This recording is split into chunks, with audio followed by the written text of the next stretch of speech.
Good morning mga idol! Kumusta muli kayo? Medyo natagalan ulit tayo maka-upload ng bagong video. Nagkaroon kasi tayo muli ng kunting technical na problema. Anyway, shout out pala sa aking mga tagapanood. Tara mga idol, samahan nyo na naman ako sa aking bagong adventure. Kung paano po tayo maghanap buhay bilang isang mangingisda. Tara, let's go!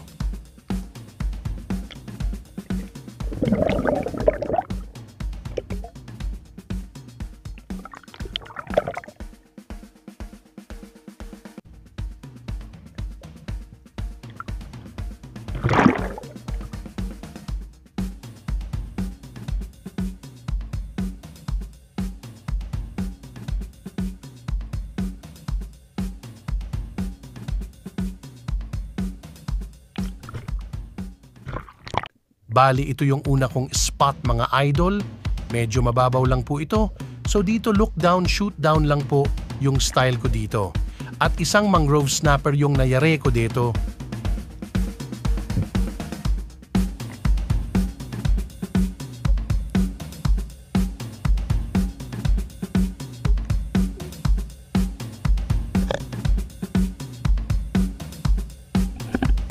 So ayan po mga idol. Salamat naman at natamaan po.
Ito naman po mga idol, ang aking pangalawang nahuli, isa naman po itong ilak.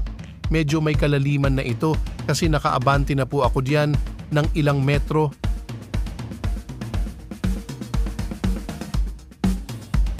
Tulad po ng ating nakikita, isa itong bitak na kung saan nasa loob po yung ilak.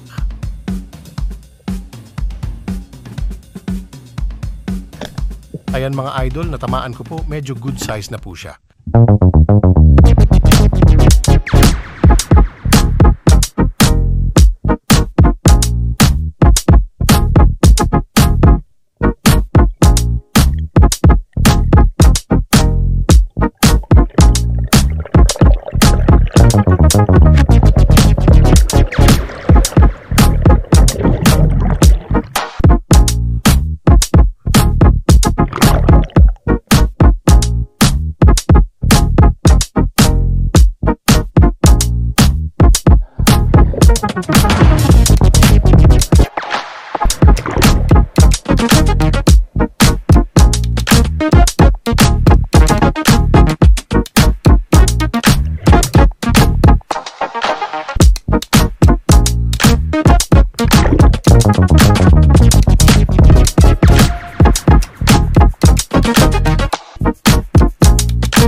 Sa akin pong pagpapatuloy, nakayari naman po ako dito ng sweet lips tulad po ng naunang spot, isa din po itong bitak sa ilalim.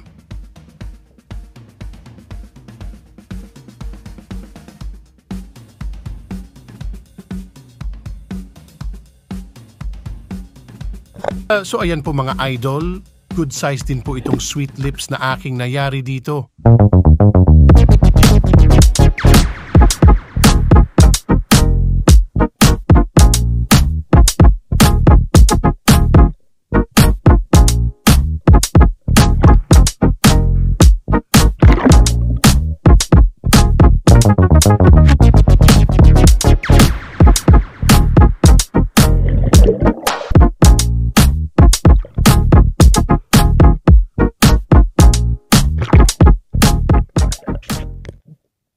At umabante ulit ako mga idol at kakaiba naman itong spot kumpara doon sa nauna.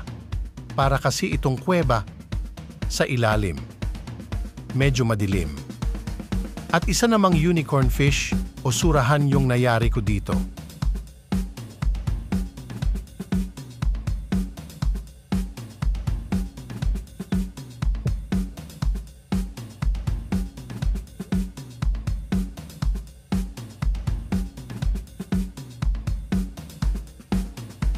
Dahil sa madilim nga sa spot na ito, hindi na po nakunan ng kamera ng aking panain yung surahan. Buti na lang mga idol na natamaan ko po yung isda kahit na medyo madilim yung lugar.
Ayan mga idol, bali 4 lamang po mga idol yung nayari ko sa area na yan.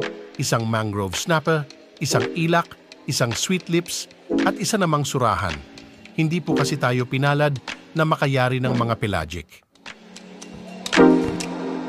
So umabot po lamang mga idol ng mga 6 na kilo yung aking mga nahuli. Salamat po sa Diyos at may pambili ulit po tayo ng bigas at iba pa. Maraming salamat ulit sa inyong panonood hanggang sa susunod. God bless sa inyong lahat.